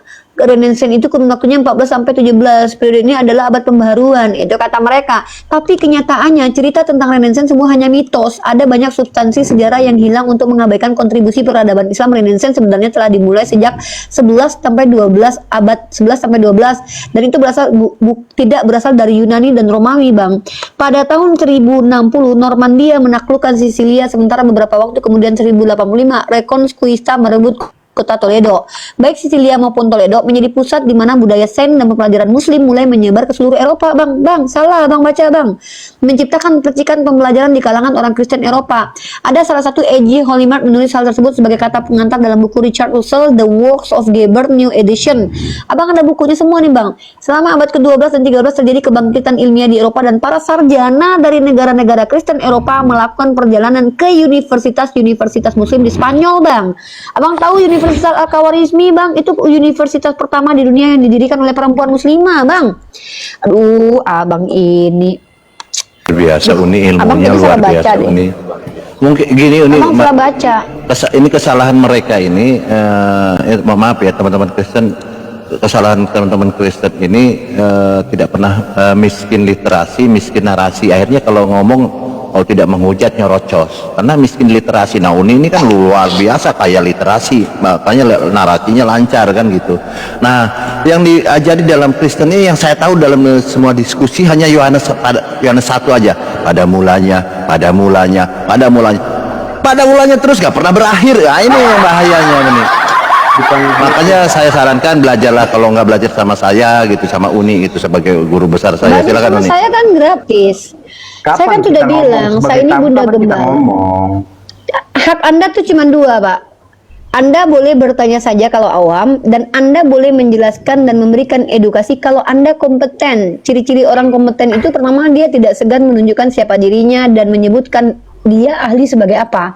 Karena kalau ada orang yang ngakunya dia adalah ahli jantung, ternyata dia cuma tukang tambal ban, ngurusak peradaban, Bang. Nggak boleh. Kalau saya adalah selesai sudah menjalankan aktivitas keakademikan saya sebagai mahasiswi prodi komunikasi penyiar Islam. Saya memiliki ilmu tentang teori-teori komunikasi lewat sosial media. Saya memang jurnal ilmiahnya yaitu karya ilmiahnya yaitu skripsi saya itu meneliti tentang debat lintas agama di platform TikTok. Saya punya kapasitas di situ. Uniripa, halo, kasih dong kesempatan kita untuk berbicara juga. Saya kasih kesempatan cuman bertanya bang. Kalau ingin menjelaskan Anda harus buka kamera dulu karena kami tidak mau dapat ilmu dari orang tidak jelas. Berarti ilmu yang kita miliki tidak akan berguna dong. Kita nggak diskusi dong namanya. Enggak, tunggu dulu. Anda punya ilmu memang. Oke, saya harus merendahkan diriku. Saya tidak punya ilmu, tapi punya gagasan. Ya udah kalau gitu jangan ngomong. Kalau nggak punya ilmu kok mau ngomong bang? Egois dong. Itu kan lucu. Egois namanya. Anda nggak punya ilmu, Anda tidak punya ilmu, tapi minta mau bicara. Itu yang namanya egois alias NPD. Orang nggak tahu diri itu nggak punya apa-apa, tapi pengen beli apa-apa, nggak punya uang tapi pengen beli. Namanya tuh nggak tahu diri. Nggak punya ilmu tapi pengen ngajarin orang. Itu namanya NPD, bang. Itu bahaya tuh, psikopat itu, bang. Saya lebih menghormati orang yang tidak punya ilmu tapi benar-benar punya ilmu. Saya nggak peduli penghormatan Anda, karena kami nggak gila hormat. Sorry, kami nggak gila hormat. Kami di sini bicara dari sisi keilmiahan. Kalau Anda ingin menjelaskan sesuatu, Anda harus jelas dulu kapasitasnya. Saya sudah jelaskan kapasitas saya. Saya tanggal 18 November nanti di wisuda. Jadi sarjana sosial dalam komunikasi penyiar Islam. Maka saya berhak mengkomunikasikan agama Islam sesuai dengan prodi yang sudah saya selesaikan.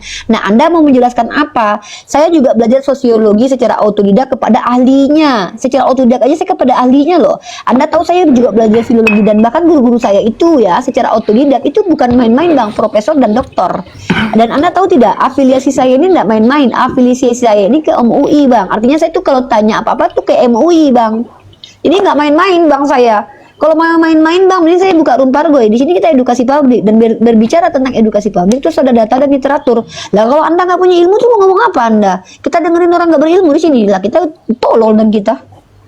Atau saya harus merasa aku S3 loh Uniripa, harus itu yang baru. Nggak, kalau Anda bukan S3 ngaku S3 artinya Anda pendusta, Pak. Nggak usah ngaku-ngaku Pak kalau bukan, Pak. Di sini jujur aja, Anda itu punya ilmu nggak? Kalau nggak punya ilmu tanya saja. Kalau berilmu silakan buka kamera, mari kita diskusi. Ilmu. Ya apa? Anda punya basic ilmu apa? Saya live kan nih di YouTube nih. Kita dua arah nih diskusi nih. Iya, live kan. Anda pernah sekolah teologi? Pernah sekolah teologi, Bro? Nggak pernah. Ya terus ilmu apa yang Anda punya? Memasak? Oh jangan di sini lah. Kalau ilmu memasak jangan di sini bro. Ini kita lagi berbicara tentang keyakinan. Ilmu yang dimiliki di sini itu rata-rata teologi, kristologi, islamologi. Kalau saya sudah selesai islamologi saya, ulumul Quran saya 2 SKS, ulumul hadis 2 SKS. Jangan Anda nggak belajar agama terus menjelaskan agama, nanti kayak kawan-kawan Anda yang tadi menghujat semua rata-rata karena nggak mampu mengimbangi argumen saya. Jangan gitu, jangan paksakan diri Anda Pak kalau nggak mampu. Boleh dilakukan asal mampu, bos, gitu loh. Kalau saya ya mampu, 6 tahun secara autodidak saya sudah diskusi dengan pendeta-pendeta kalian.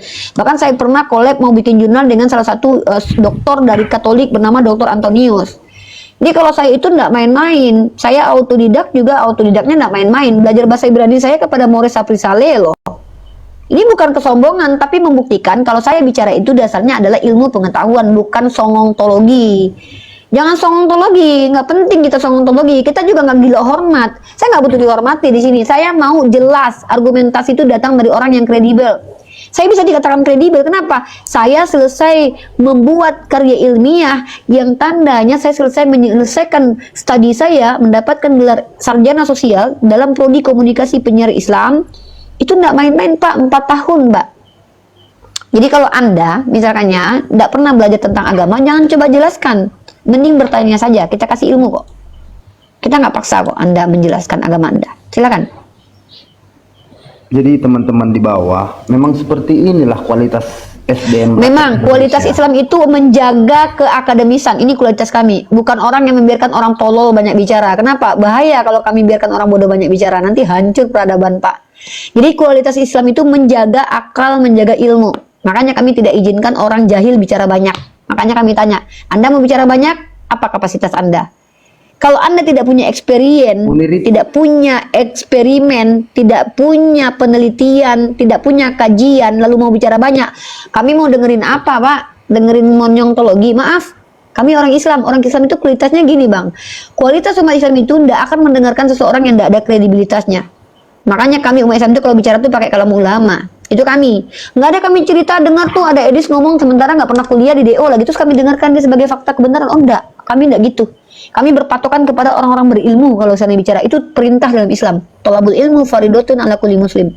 Memang kualitas kami begini. Itu kenapa kami nggak gampang diajak nyembah kepada manusia. Itu dia. Karena kami bicara landasannya ilmu. Memang ada Uni siapa tong? Memang ada yang nyembah manusia? Ada. Orang-orang Kristen dan Katolik kan menyembah Yesus yang adalah anak manusia. Oh, yo valid berarti. Betul Uni pintar Uni. Lanjut Uni. Gak usah Bang jadi provokator dalam. Silakan Bang Independen, di sini Anda bertanya saja. Kalau Anda tidak mau mengambil kesempatan untuk bertanya, silakan turun. Kami tidak pernah memaksa kalian di sini kok. Di sini ruang bebas, tapi bebasnya kami yang atur. Maksudnya apa? Bebas itu bukan berarti kalian seenaknya ngomong, enggak. Tapi ikut aturan kami. Aturan pertama adalah jika kalian awam bertanya saja. Jika punya ilmu buka kamera, mari diskusi dua arah pakai Ini data dan harus menunjukkan kapabilitas Anda. Tidak buka aja kamera, Silakan. tolong dibantu. Ya silakan. Nah, Ya silakan Anda buka kamera. Silakan. bantu. Ada 3 syarat, penuhi 3 syarat, baru boleh diskusi sama saya. Kalau enggak, saya enggak mau diskusi sama orang awam. Itu saya merendahkan orang awam itu nanti. Sama kayak orang sensei mau berantem sama anak SMP yang belum pernah belajar karate, itu jahat namanya itu. Ya, nggak bisa, itu namanya nggak adil. Kalau kita diskusi itu kan ada namanya transfer knowledge dan transfer attitude. Lah, saya transfer knowledge sama Anda nggak punya knowledge. Lah, saya dapat apa? Kan gitu.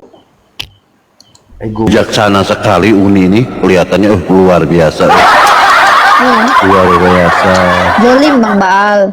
Kalau kita memaksa orang yang tidak berilmu bicara itu pemujaan terlalu berlebihan itu buat Uniripa. Enggak, artinya tadi paham nggak Pak? Paham nggak? Uniripa bilang dia tidak akan berdiskusi yang di bawah levelnya poinnya. Ibaratnya seorang contoh sebentar dulu Bang.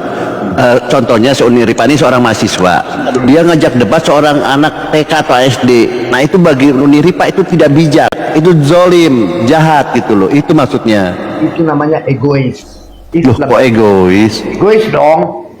Dia mau diskusi yang satu kelas gitu loh maksudnya. Kalau dia diskusi dengan di bawah level, dia bilang oh saya ini jahat dong. Masa anak SD diajak debat? Kalau Uniripa merasa lebih top, ajarin dong yang di bawah levelnya. Yaudah gini aja, nggak usah banyak cerita, bang, nggak usah banyak cerita. Saya sudah mau mengambil kesempatan untuk merendahkan diri Anda karena sepertinya Anda ingin menunjukkan bahwa Anda itu hebat mungkinnya, tapi nggak apa-apa. Saya sudah wanti-wanti dari tadi. Jadi kalau terjadi peristiwa memalukan nanti, mempermalukan Anda, jadi saya tidak salah lagi karena Anda yang memaksa. Teman-teman, kita diskusi dua arah. Tema kita adalah kitab suci. Siapa? atau tentang ketuhanan, silakan pilih tema yang paling Anda kuasai. Kita diskusi dua arah. Anda kayaknya maksa banget pengen diskusi sama saya, ya. Baik, sekali lagi saya katakan, teman-teman, saya tidak pernah mengajak Bapak ini diskusi karena dia tidak pernah tidak bisa menunjukkan kapabilitas. Tapi Bapak ini sepertinya pengen banget diskusi sama saya, dan dia bilang pokoknya dia mau diskusi deh sama saya sampai dia buka kamera.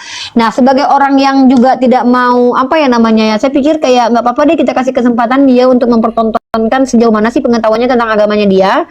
Nah, kenapa? Karena dia yang maksa sendiri. Jadi kalau terjadi nanti misalkannya dia mempermalukan dirinya, itu bukan salah saya lagi ya, teman-teman ya. Oke, silakan Bapak independen, agamanya Katolik. Di sini kita buka tema tentang Yesus Tuhan atau bukan, atau Bible kitab suci atau bukan, atau apa yang Anda kuasai terkait tema yang ingin Anda bahas dengan saya. Silakan.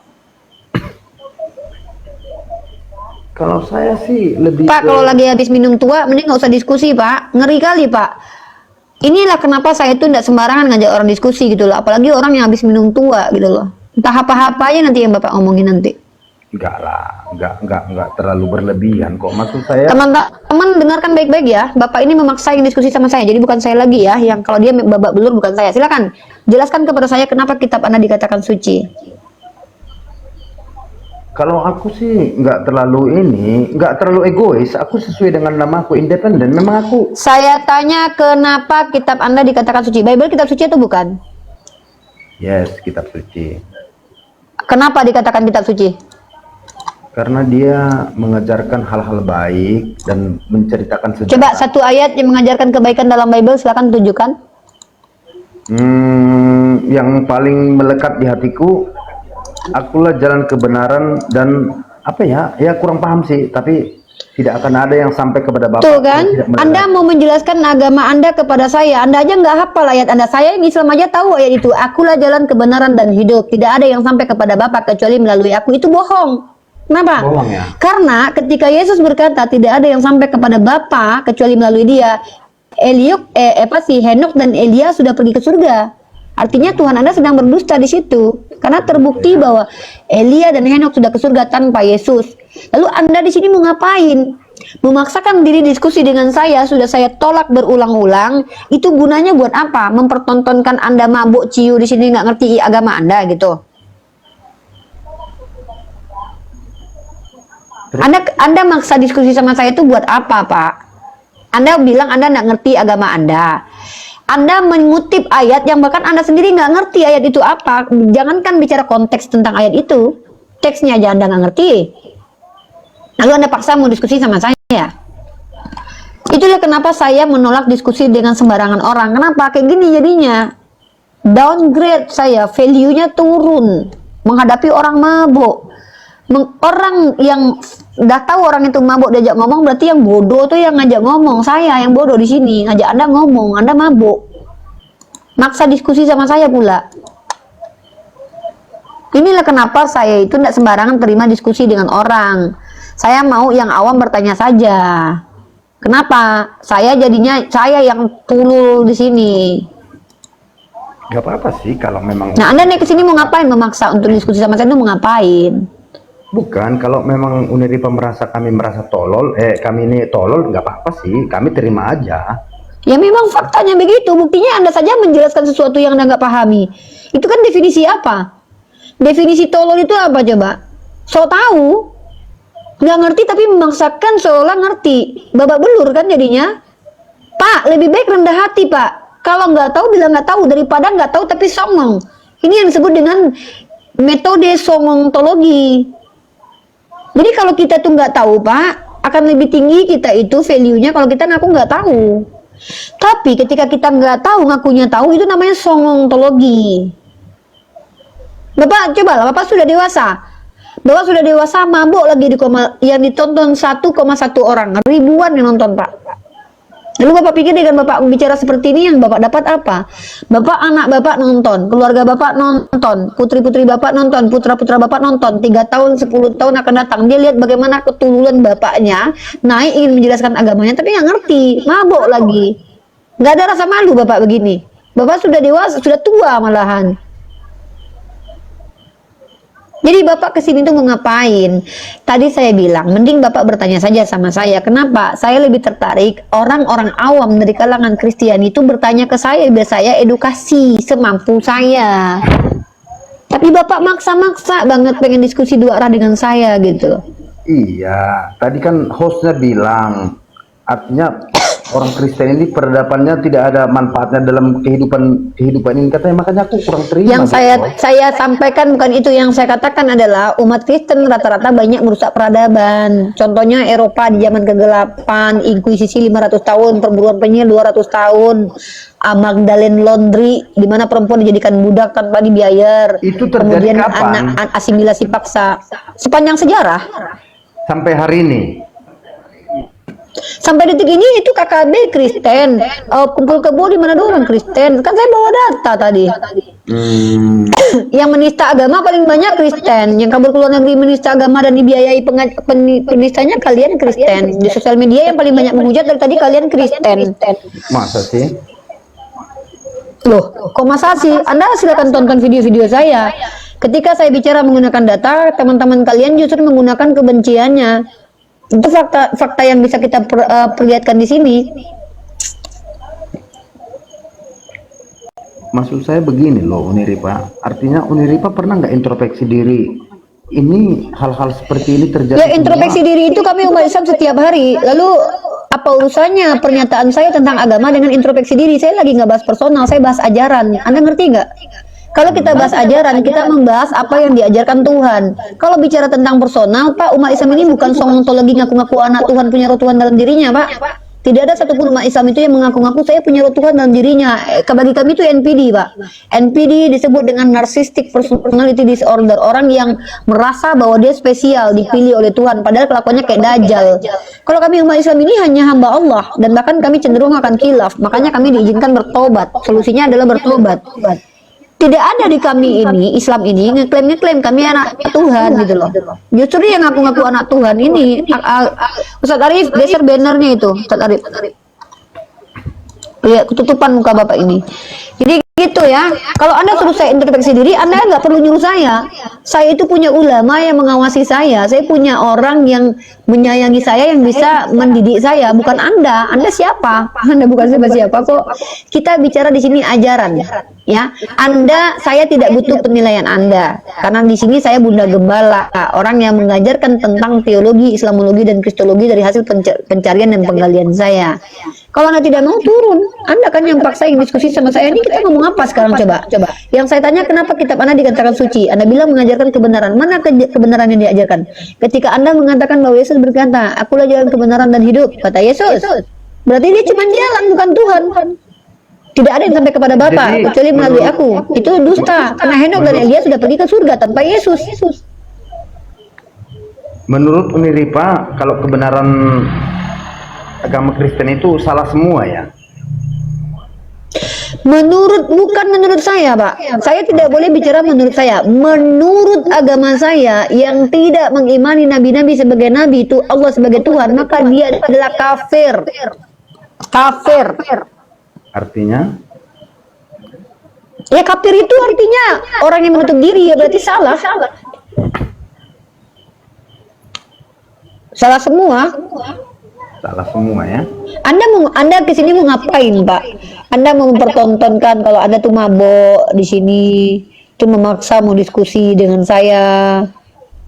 Makanya Pak, di Islam itu dilarang mabok, Pak, karena mabok itu menghilangkan akal, Pak. Terserah Uniripa menilai kita, yang pasti. Lah, bukan masalah terserah. Saya bukan melakukan penilaian, Pak. Saya sedang mengajak orang untuk mengetahui bagaimana Islam sesungguhnya. Di sini saya mengedukasi tentang Islam, karena prodi saya komunikasi penyiar Islam. Saya mengajarkan kepada seluruh orang bahwa kami dilarang minum khamar itu gara-gara ini nih. Karena kalau orang sudah minum khamar, dia akan kehilangan akal. Nggak ngerti kita dia ngomong apa, dari tadi kita nggak paham. Saya jadi ikut-ikutan mabok ini, ODGJ saya ngajak orang mabok ngobrol ini. Bang Baal, ajak ngobrol lah Bang Baal. Orang mabok pun saya ajak ngobrol, ada aja Bang Baal nih. Jadi gitulah tadi ya Bang Independen. Kenapa Bunda Uniripa ini coba mau bijak Anda kan sedang mabuk umpamanya. Dia tidak mau merendahkan Anda dan tidak juga mau merendahkan dirinya Uniripa. Artinya kita menghargai. Kalau kapasitas Anda memang seperti itu, harus dihormati. Bunda Uniripa bilang, jangan kita Anda ngajak debat, Anda dipukul sama Uniripa, kan Anda seolah-olah Uniripa ini jahat gitu di depan penonton gitu. Maksud saya di depan penonton. Kalau Anda sih oke, nggak apa-apa karena Anda sedang mabok. Penonton melihat kasihan sekali itu, ditanya pelangak pelongo, ditanya apa, dijawab apa. Nah, kan kesannya seperti itu. Sedangkan Anda mengaku Kristen, kan kasihan teman-teman Kristen yang lain. Nah itu maksud saya, Bunda Uniripa ini begitu bijaksananya gitu. Jadi jangan salah paham. Ini ingin caranya Bunda Uniripa menghormati teman-teman Kristen yang lain. Kalau Anda sendiri tidak mau ya tidak masalah, tapi teman-teman Kristen juga harus dihormati dong. Masa Anda tampil mewakili Kristen seperti itu? Begitu mungkin ya Uniripa. Kalau salah mohon maaf. Ya gini aja deh Pak, mending Anda urus diri dulu. Anda kayaknya dalam keadaan mabuk, nggak usah naik-naik ke koma lah. Kemarin itu saya di koma Yonatan Nandar Bang Baal. Orang Kristen itu lagi minum tua. Dan tahu nggak Bang Baal yang dilakukan apa? Dia buka celana di depan publik. Bayangkan Bang, hilang akalnya. Bapak turun ya Pak ya, izin ya Bapak dalam keadaan mabuk. Maaf kami tidak mau melayani orang mabuk ya. Kasih ya. Ya oke, lanjut. Ada Simone dan juga Zenzi. Aduh parah. Saya trauma guys lihat orang mabuk di Komal. Terakhir itu buka celana, dilihatinnya resolusinya itu kalau bagus nggak apa-apa, jelek pula, busuk pula kayaknya itu. Tau lah, beli lagi.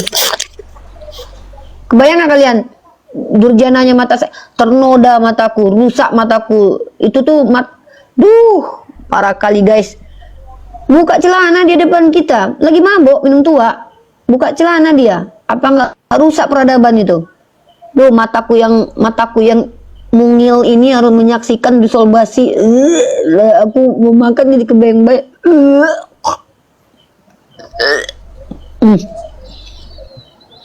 Halo, Zenzi. Ya, Halo Zenzi. Ya, Assalamualaikum. Ya. Agamanya? Islam. Ya, waalaikumsalam warahmatullahi wabarakatuh. Ya, ada yang menyampaikan? Iya. Enggak, saya cuman pengen mendengarkan aja, seru loh. Di bawah aja ya Bang ya, di bawah ya. Oke. Saya bentar lagi mau tidur nih, saya mau istirahat bentar lagi nih.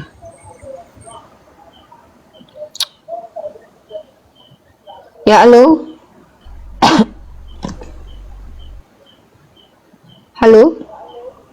Cari musuh. Halo, cari musuh. Kasih topinya. Udah turun dulu ya. Bang Baal lanjut ya, udah jam 3 di sini aku mau istirahat dulu ya. Nanti mataku mata panda lagi. Ya Uni istirahat aja Uni. Memang domba-domba jam begini memang mau disembelih juga nggak ada yang disembelih. Oh dombanya sudah mabok semua. Oke, kita close statement ya. Di Silakan. YouTube yang 12 menitan ini teman-teman, tadi itu saya sudah berkata berkali-kali ada 3 orang Kristen yang betul-betul terang-terangan menghujat, dan bahkan saya menghentikan mereka untuk berdiskusi. Inilah kenapa saya katakan pendiskusi lintas agama ini betul-betul harus telaten ya, maksudnya jangan sampai kita memfasilitasi para penghujat ini, walaupun pada akhirnya memang kita tidak bisa menghindarkan diri mereka dari penghujatan karena memang kecenderungan mereka tuh seperti itu. Entah kenapa kok seragam pula dari etnis tertentu dengan agama tertentu. Kenapa mereka bisa seperti itu? Entah masuk dalam ranah psikologi secara sosial ya, mereka itu dipengaruhi lingkungan entahlah. Tapi dari tadi itu kita lihat tuh setara, maksudnya sama semua gitu. Ada yang ya Allah, astagfirullahaladzim, pernyataannya kepada Allah, Rasulullah, dan juga pernyataan-pernyataan kotornya itu mereka lontarkan karena kesengajaan dan tanpa ada data, teman-teman. Sementara kita hanya membacakan kitab mereka lalu kepada mereka gitu loh. Bahkan kita tidak berani menyimpulkan yang bukan mereka yakini, justru kita konfirmasi kepada mereka, baru obrolan mereka itu yang kita jadikan sebagai konklusi. Nah itulah cara membuat sebuah pandangan yang berbeda dari apa yang mereka yakini gitu loh. Kenapa? Itu masuk dalam ranah delik, yaitu apa, menerjemahkan atau mentafsirkan atau menjelaskan keyakinan orang tidak sesuai dengan konteks apa yang mereka yakini. juga tidak mau kan mereka memaksakan pendapat terkait pemahaman kita terhadap Al-Quran dan hadis. Begitu juga sebaliknya kita harus lakukan hal yang sama. Nah maka saya itu kenapa sekarang ini lagi nggak mau ngebahas tentang Kristen. Kenapa? Karena saya itu kalau misalnya angkat tema harus jelas orangnya dulu, dengan siapa lawannya. Besok contohnya saya berhadapan dengan si Oki, tema kami adalah mana yang kita suci, Bible atau Al-Quran. Nah itu baru enak teman-teman. Nah kenapa saya mau dengan Oki dua arah? Karena Oki ini sedang proses dalam belajar mengajar, mudah-mudahan, dan Oki pun cukup dewasa dalam emosi ya. Tidak sama seperti RK yang tantrum, kejang, ayan. Tidak sama seperti Edis yang banyak bernarasi framingan dan diakui oleh pendeta MBM sendiri. Jadi apa ya, intinya kita sebagai umat Islam itu harus lihat lawan debat. Dalam hadis itu, barang siapa yang menuntut ilmu untuk mengolok-olok orang jahil dan mendebat para ulama, finnar.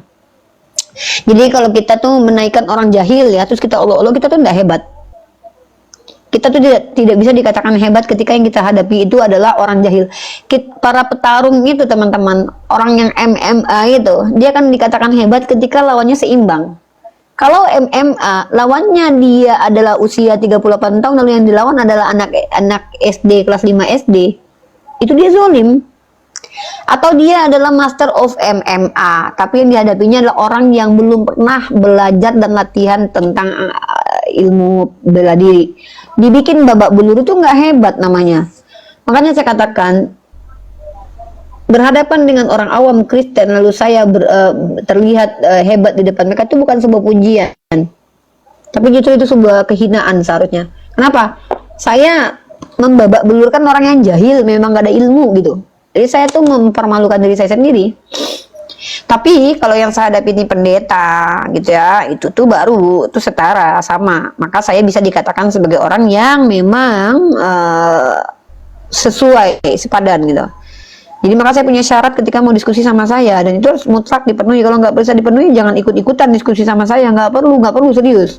Saya juga nggak butuh kali orang Kristen untuk saya ajak diskusi. Saya bisa kajian menggunakan karya ilmiah banyak, menggunakan metode heuristik, mengumpulkan data sebanyak-banyaknya, mempresentasikannya, lalu menganalisa. Itu tugas kita sebagai manusia. Gitu dulu, ya. Dan saya tidak butuh objeknya orang Kristen untuk melegalkan diskusi saya, karena yang namanya kita, kalau memang standarisasinya ilmiah, akan jauh dari penghujatan. Metode heuristik, data banyak kan, dan analisa secara kritis boleh. Nggak mesti harus ada Kristennya di sini, ya. Karena saya ini kajian, basicnya tuh kajian, harusnya kajian.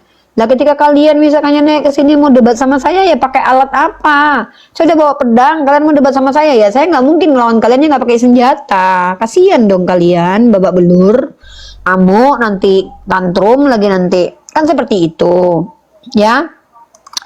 Ya mungkin begitu aja lah. Jadi ke depan yang awam, Kristen awam, jangan berani-beraninya nantang saya diskusi. Saya nggak mau. Udahlah, kalau mau menang kalah, kalian menang aja udah ya, menang aja dah. Anggap aja saya kalah sudah ya. Nah gitu.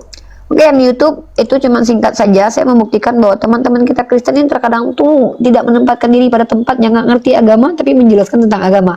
Saya untuk memantapkan diri saya sebagai pendiskusi lintas agama tuh saya 4 tahun kuliah loh sayang. Dan kalian tahu tidak, ini bukan kesombongan tapi ini fakta. Yang menjadi pembimbing saya itu dekan dan kaprodi. Rektor, dekan, kaprodi itu nonton saya semua itu. Dan mereka yang mengakui kecerdasan saya. Pertama, ciri-ciri seorang cerdas itu adalah ketika pertanyaannya mampu mengeluarkan ilmu orang lain hanya sekali bertanya. Satu. Kedua, ketika ditanya jawabannya itu ilmiah. Ada latar belakang, sebab akibat, ada dasar, landasan, teori, dan segala macam. Itu ilmiah. Tapi ketika ditanya ayam, jawabannya gajah, berarti itu ODGJ. Ketika bertanya dan pertanyaannya bertentangan dengan naluri manusia, contoh pertanyaannya adalah siapa yang melihat Allah menciptakan manusia pertama kali? Itu stupid. Belajar lagi.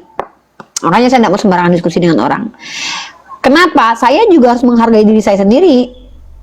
Saya capek-capek kuliah, baca buku banyak-banyak, tiba-tiba harus menghadapi penghujat. Aduh, penghujat itu masukkan ke penjara guys, bukan dilawan debat. Penghujat itu dilaporkan ke kantor polisi, biar aman negara kita. Ya, seperti itu. Baik, teman-teman. Yang butuh video resmi menghujat, Petra menghujat, lihat di video hari ini di tanggal 22 Oktober tahun 2025. ada 3 video. Kalian kalau mau tahu menit keberapa, saya masih ingat tadi. Rasmi menghujat di menit 1,9. Si Petra menghujat di 3,20. Si yang laki-laki tadi itu di Mesia, semua Mesia Exonerify ya. Jadi kan itu sebagai barang bukti, jangan ambil potongan video karena bukti di persidangan itu tidak bisa potongan video karena itu sudah kehilangan konteks obrolan ya. Apalagi video yang disetting-setting dirubah-rubah. Tapi kalau videonya lengkap, ada prolog dari awal dan terlihat bagaimana main Rea. Nah, kalian bisa melaporkan seseorang itu karena memiliki unsur kesengajaan dalam menista agama ya. Itu belajar hukum juga kita. Ya walaupun nanti ternyata nanti Unirifa jadi tersangka ya saya bilang bahwa kita itu hanya ikuti prosedur yang benar. Kalau kita misalkannya dilakukan ada pasal karet dan dizolimi, nabi-nabi terdahulu juga dizolimi, kok nggak usah takut ya. Selagi kita masih benar, sampaikan yang benar itu walaupun satu ayat. Mungkin itu Bang Baal, semuanya Bang Datu. Assalamualaikum warahmatullahi wabarakatuh. Wabillahi taufiq wal hidayah. Assalamualaikum warahmatullahi wabarakatuh. Subhanakallahumma wa bihamdika asyhadu an la ilaha illa anta astaghfiruka wa atubu ilaik. Saya close. Assalamualaikum. Mengantuk sekali beta. Luar biasa ya bunda kita ini. Luar pantas Oten ini takut semua ini. Ya Allah, Oten ini kalau terpojok menghujat. Kalau udah nggak bisa berargumentasi menghujat.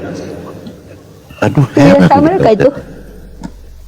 Dan ada kok faktor makanan nggak nih ya Oten sudah menghujat ini? Itu yang mau saya bilang tadi.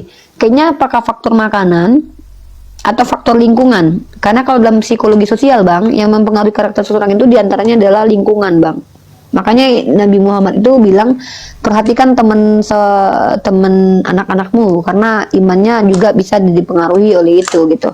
Itu benar-benar loh dampak dalam dunia psikologi sosial itu salah satu yang mempengaruhi karakter seorang anak itu adalah itu tadi lingkungan, faktor lingkungan. Oke, saya izin turun. Terima kasih Bunda.